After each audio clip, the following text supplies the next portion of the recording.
Will the Minnesota Wild move up in this week's NHL Entry Draft? And who did Cory Wong draft first for the nearing crazy game of hockey charity game July 7th and 8th?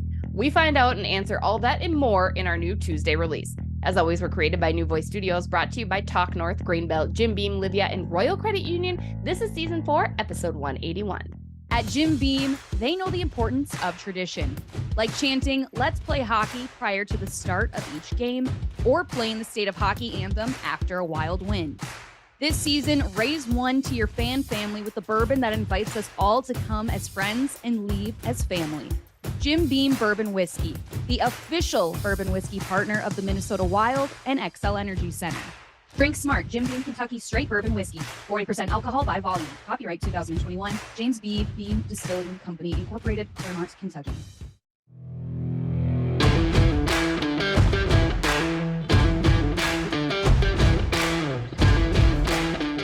Hello, everybody. What's up, Bardown Beauties? We are back on Tuesdays, you guys. We have now a Tuesday release date, not Mondays, just to allow for more relevance, just to allow my kids to come and interrupt me more frequently, probably. They are home today, Kirsten, which has me running around like a maniac. Isn't that fun? Aren't kids fun? They're so much fun, especially your kids. I love your kids. Yeah, it's easy to say when they're not yours. That's true. I can always give them back once they start to annoy me. So that's the perk of like being like the fun aunt or the cool friend. Yeah. So I definitely love that role. But no, I think your kids, when they come and interrupt the podcast, it just adds a little something. So I like it. I think it's funny. I'm glad it's entertainment for everybody else but me. Like, you can't see because I think I put a pretty good poker face on. It's panic and anxiety on the inside of me. Like, please just leave.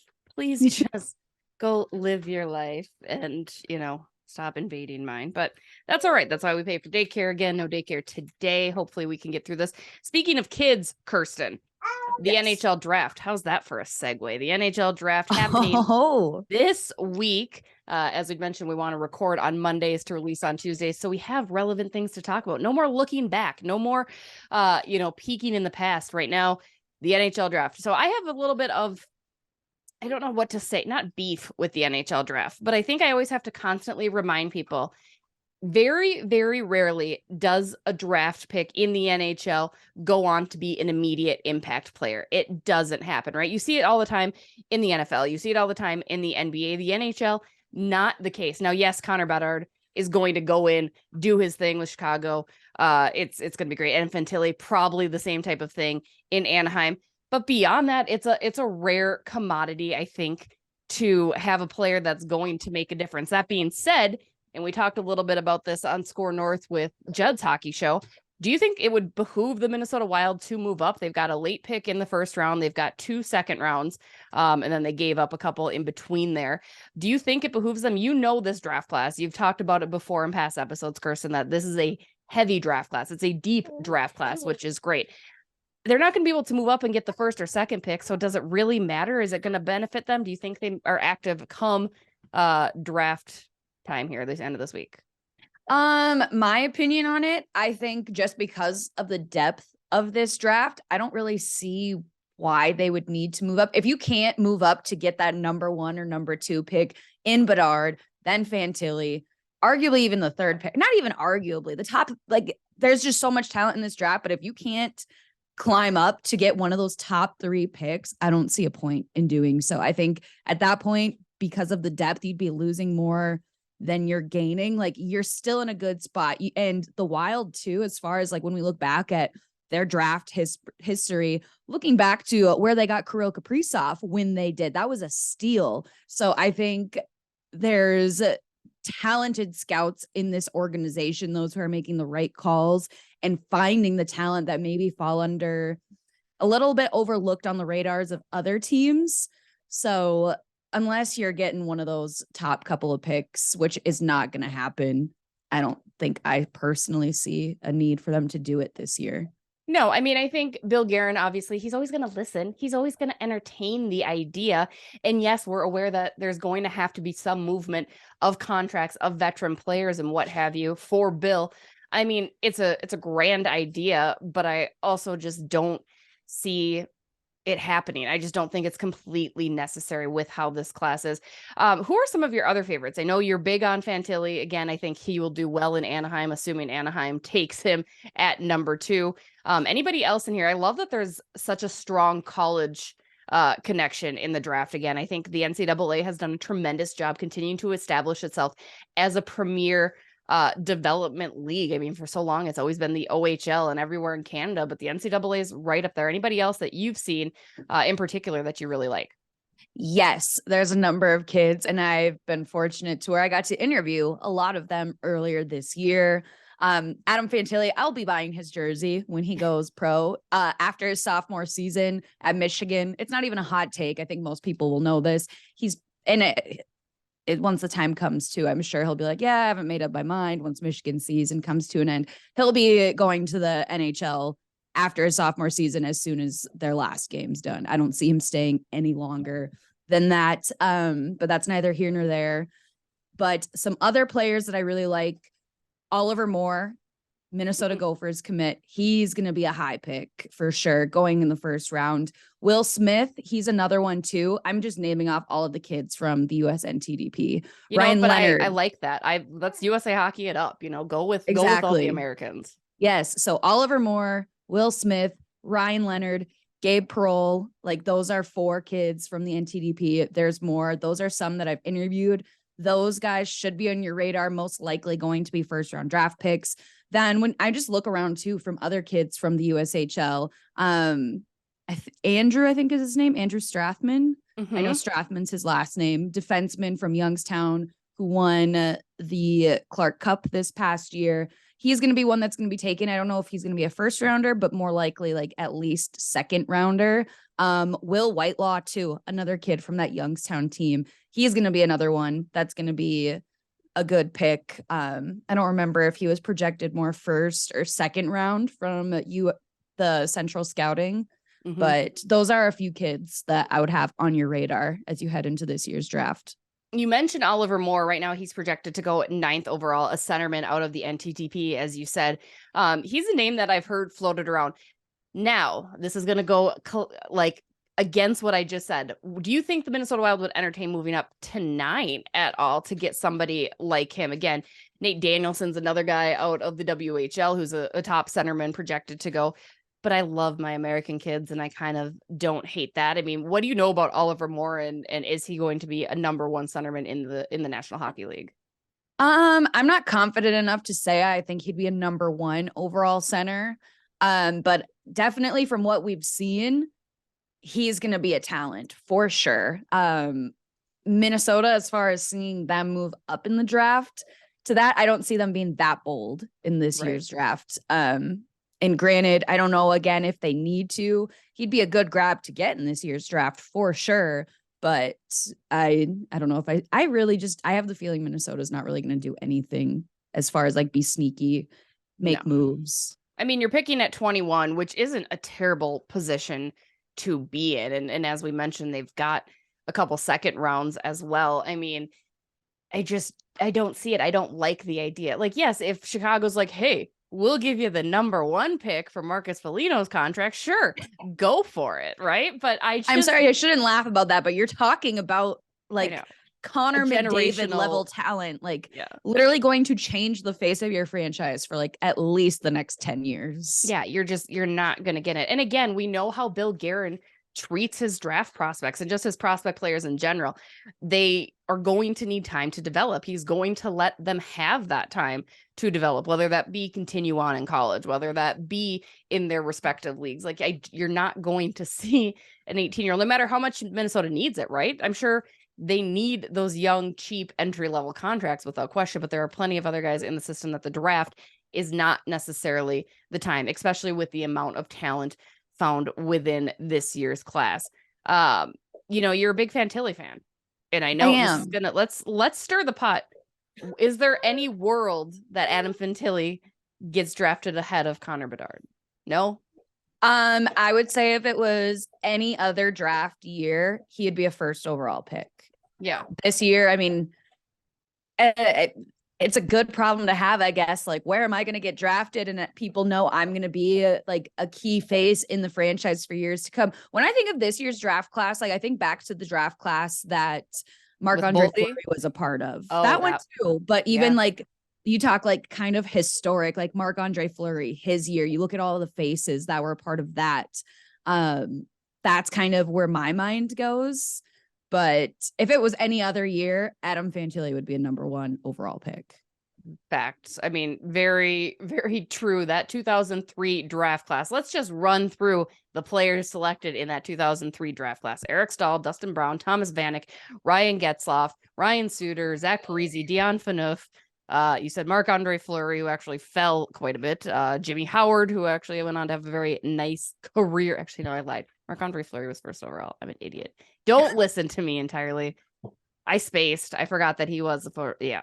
Good job, Pittsburgh. That's awesome. Brent Burns, selected by the Minnesota Wild. That worked out well. Ryan Kessler, Anthony Stewart, Mark Stewart, Brent Seabrook, Jeff Carter. Jesus, that class. Wow. Sorry, Patrick Eaves, Corey Perry. That's just the first round. Second round, you won't know any of these. Shea Weber went in the second round. I know Shea Weber, former captain of the Nashville Predators, went to Montreal, I believe, in the trade for PK Subban. I know Shea Weber. I know you're a Nashville Predators fan. You should know Shea Weber. David Backes went in the second round. Third round. Sorry, now this is kind of fun. Danny Ehrman, shout out. He went in the third round. Ryan Patulny. Gophers. We'll go for fun time to look back at the draft. I'm excited and anxious to see what Minnesota is going to do, who they are going to get. We all know that Judd Brackett knows his shit. It's good. He knows what he's doing. So it should be fun. Speaking of drafts, we have Cory Wong joining us to talk about the big crazy game of hockey celebrity. He got to draft his team to, to compete against OAR's Mark R. Robarge. I just was afraid I was going to say it wrong. So I thought it was Robert. Roberge? I'm pretty sure it's Mark. I mean, we're Team Cory anyway. So that's fine. They've been practicing it up over at Tria, which looks like a hell of a time. Again, that is happening July 7th and 8th. It is going to be so much fun. Kirsten and I will be out there moseying around, checking things out, probably doing some coverage, maybe doing some Butte stuff. I'm excited for it, Kirsten. It's going to be fun. It's a great event put on by the Minnesota Wild. Lots of very household names, truly a bunch of household names that are going to be out there. So it's going to be a great event to come out to. And summer hockey. We could use a little more summer hockey. I know. I can't believe it's already like July then too. Like, what is that all about? I'm not ready for it. I need time to slow down a little bit. I really do. Yeah. Like I'm kind of not okay with it, I don't think, which is terrible, but I'm not. You know what's extra great? I have been summoned for jury duty today. I don't have to report on Tuesday. I have to report Wednesday, I believe, if my group is called, which means something's going to happen. There's going to be this huge splash of a trade or something. That's how it works. It's going to happen. It's going to happen to you. Can you watch you get put on some like huge case that's going to take up weeks? Why would you do that to me? I can't. First time. What if it happens? This is the second time that I've been summoned, because the first time I had to like postpone because it was during the playoffs. And I was still so convinced that the Minnesota Wild were going to move on in the playoffs. And I was like, okay. He's like, well, you can reschedule all the way up till January. I'm like, well, then I get into the season again. And I was like, in June, it's the draft. And then July, it's free agency. And then August is development. And I was just like, I don't know what to do. And I'm like, well, we'll gamble. We'll hope that I was at that time in group like 48. And I was like, I probably wouldn't get called anyway, but just in case, this week I'm in group 11, which I feel means it's pretty close. Yeah, your time's coming. Yeah. They're making up for lost time. I don't know. You only have to do this once in your life, right? Is that the case? No, I think you can get called multiple times. Stupid. I don't know. Not gonna do this. I was gonna bring all my kids with me if I did get summoned. Like, I don't have daycare. So what do we do here? They're going to be honorary jurors. Exactly.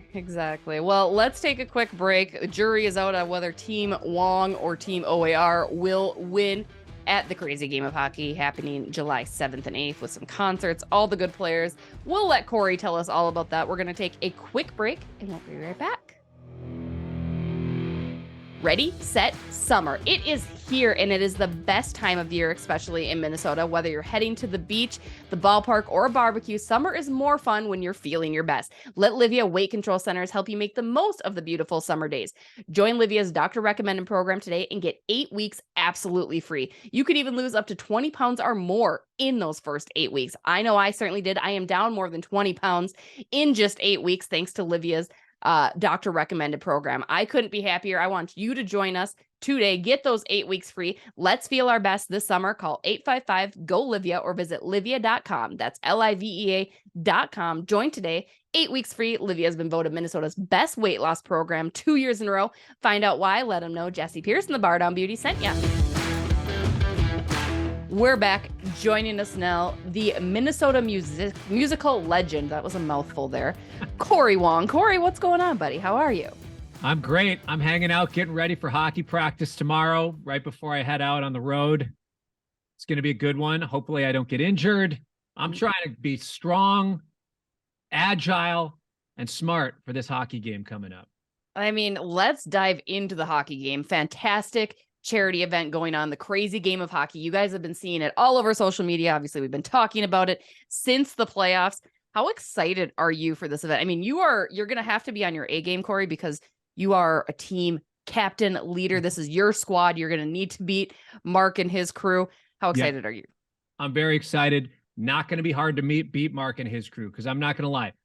Okay, some great NHL players on his team and my team, and alum on both.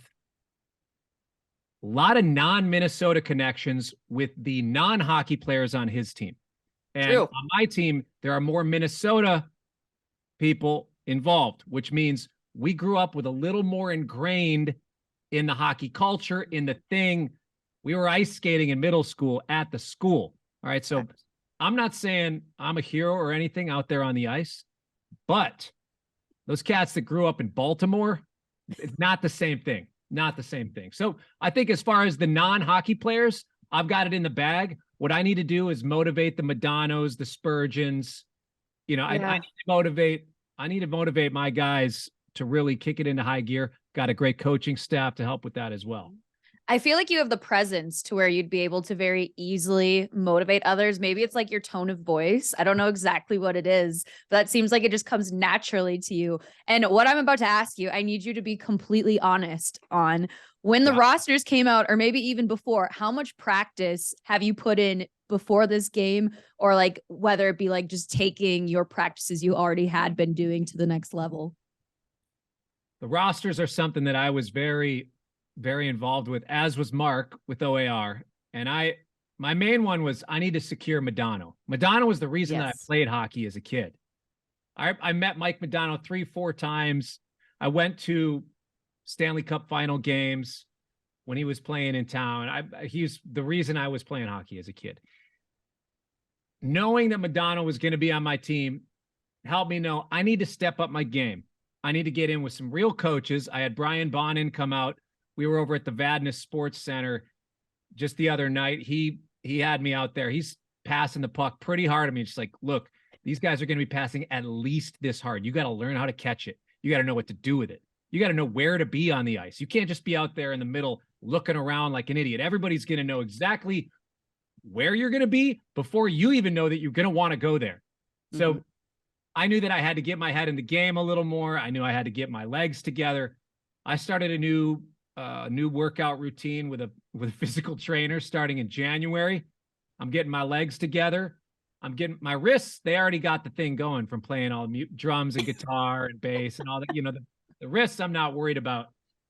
It's the hockey intelligence. It's the upper back. It's the agility on the ice. But I'm going to start going hard right now until the game.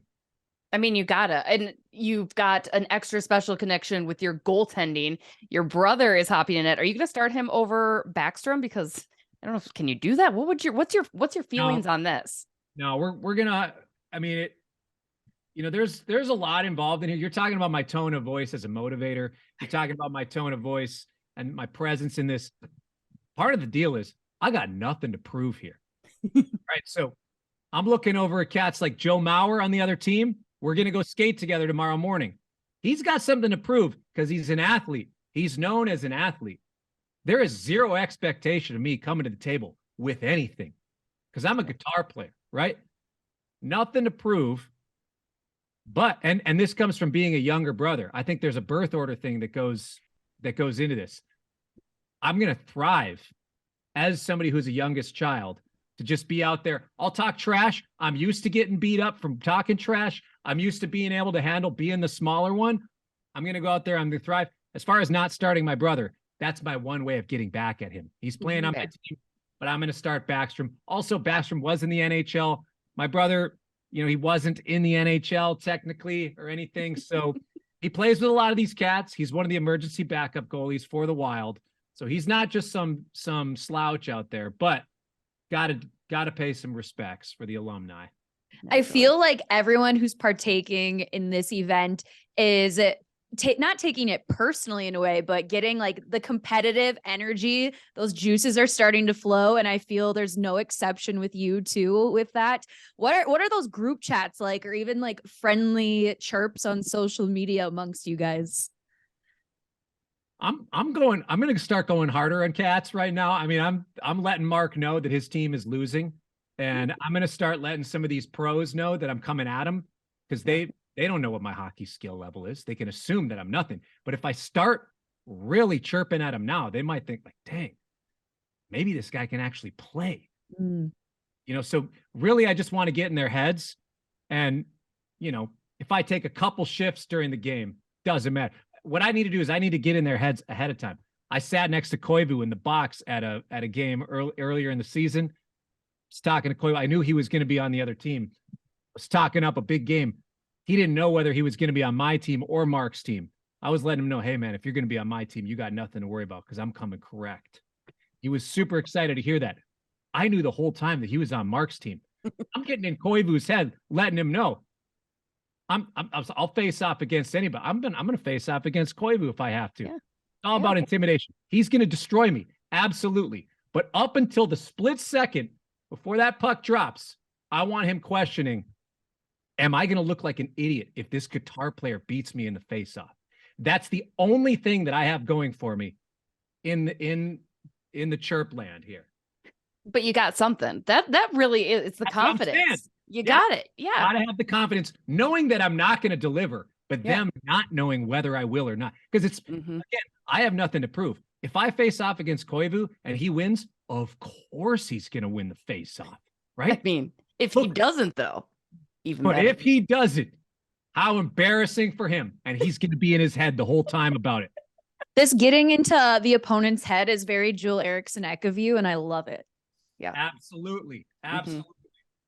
You had mentioned Mike Modano was one of your favorite players. Looking at the rosters for both teams, there are some names. There are some heavy hitters, including on the female side. Who else are you most excited about, whether you're going to be squaring off against them or whether they're on your squad? Who else is coming to the table that you're like, hell yes, let's go? It's going to be nice to see Spurgeon out there. It's going to be nice to see Boldy out there. Yeah.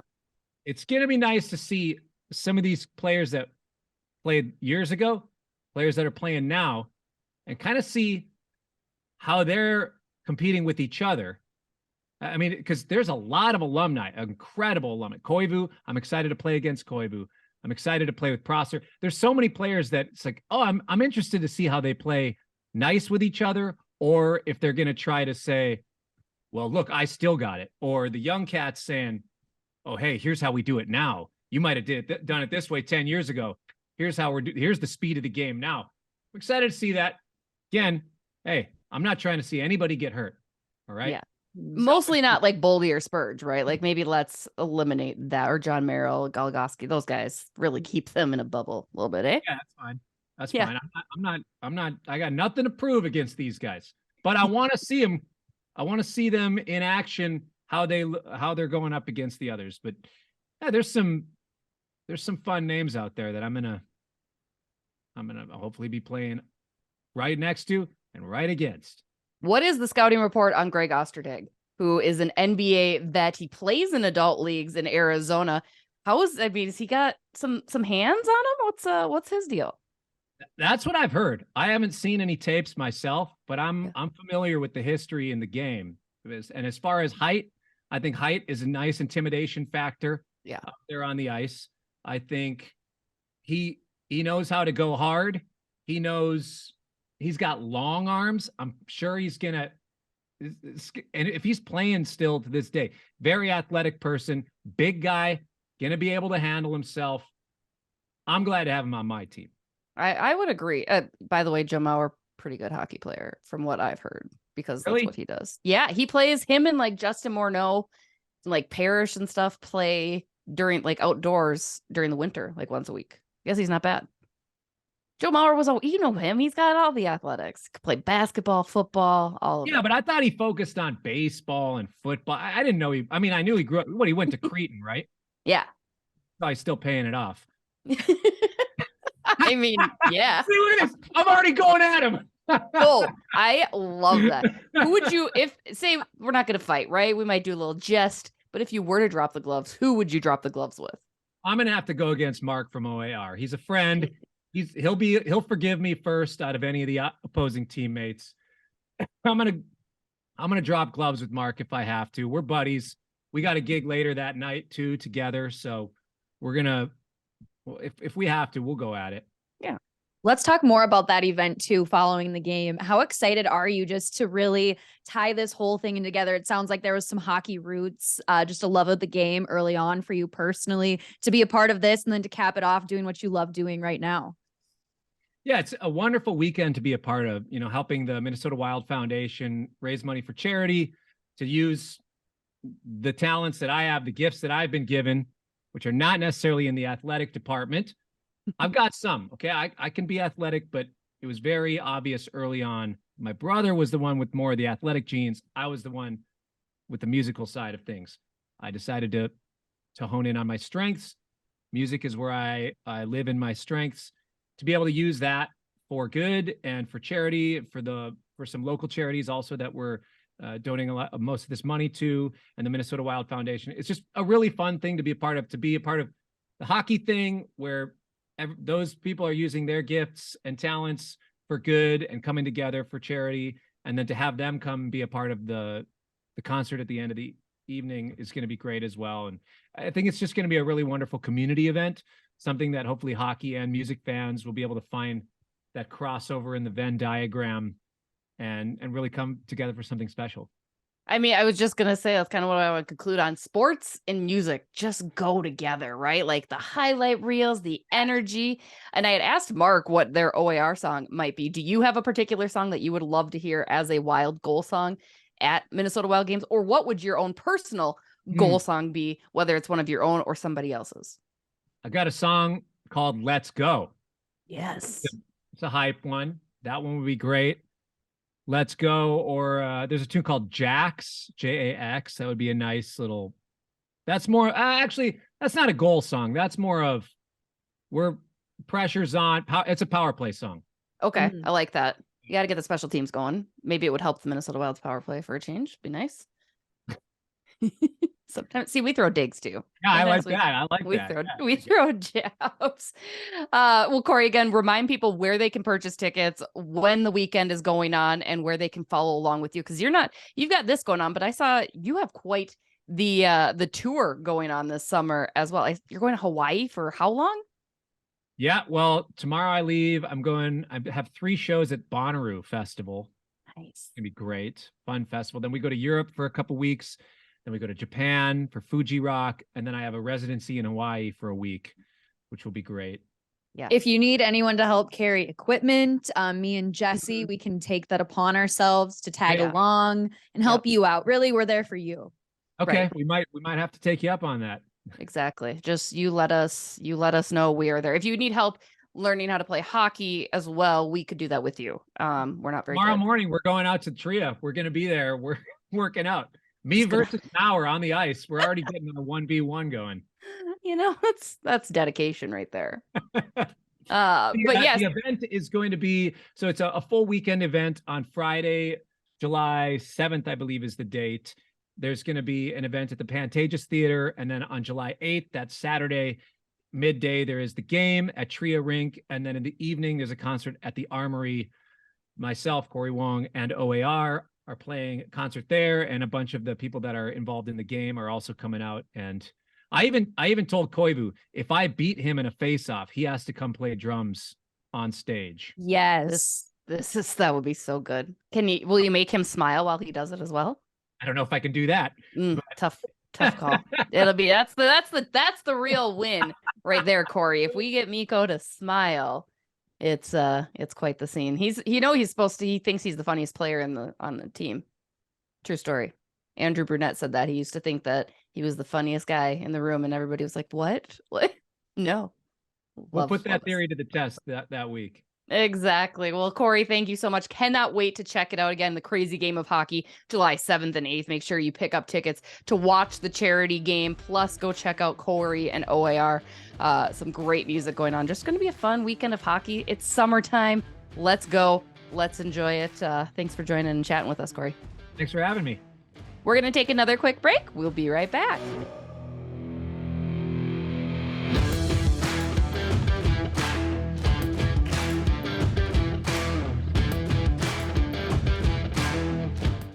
We're back.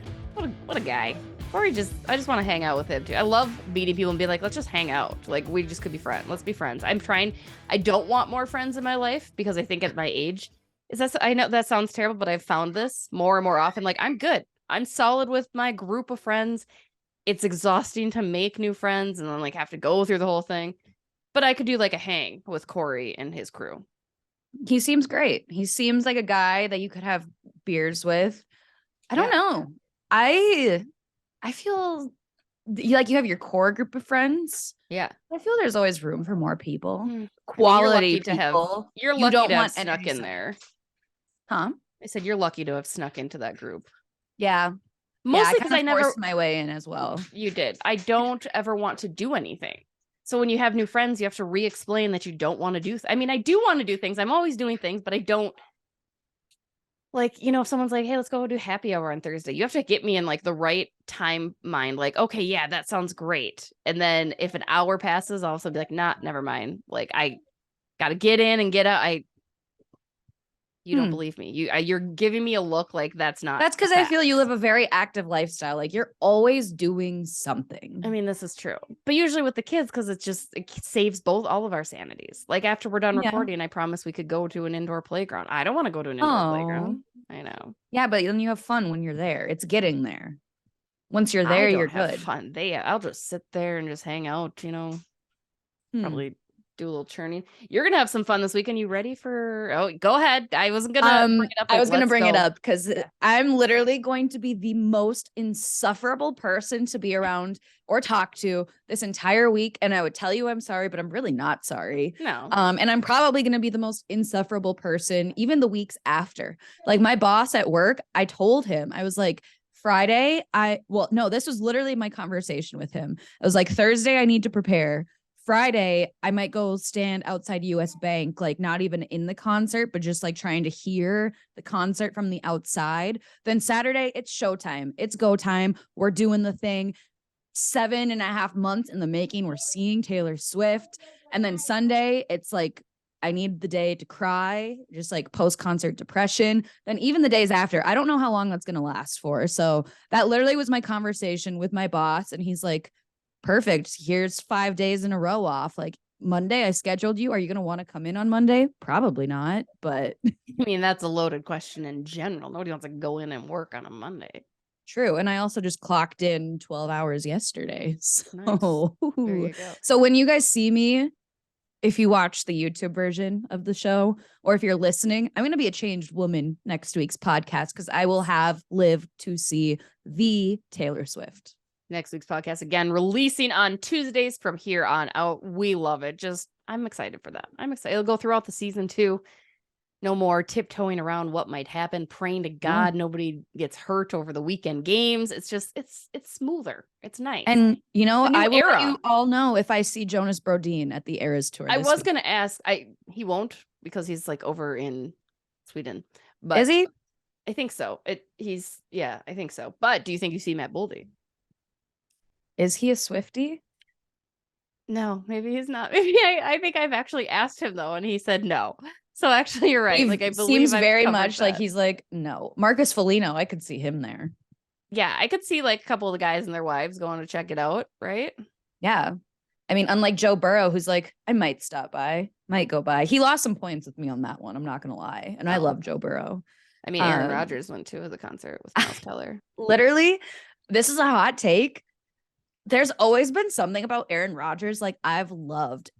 And I was a little questionable in like his really unhinged year where like he's on the Pat McAfee show with his foot on the desk, like barefoot. Yeah. And everyone was like, what was that about? But no, especially when I saw him at the Eras tour in New York, I was like, Aaron, I always knew you had that in you. Did you?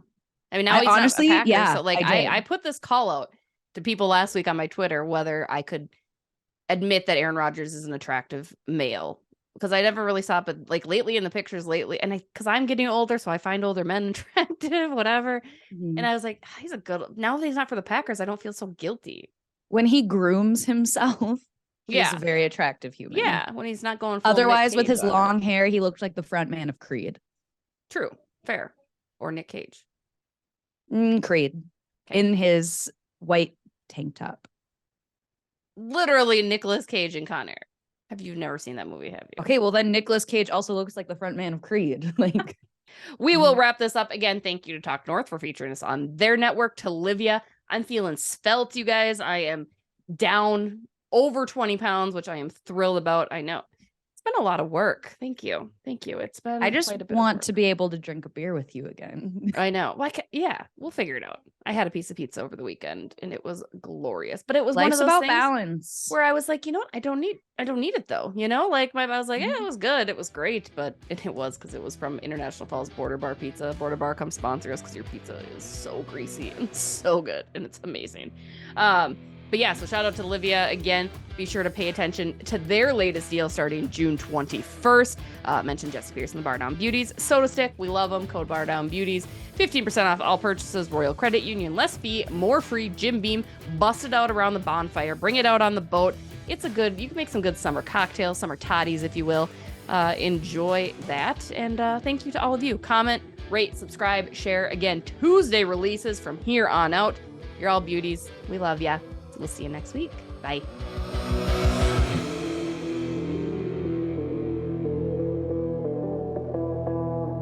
This podcast is made possible due to listeners like you. Thank you.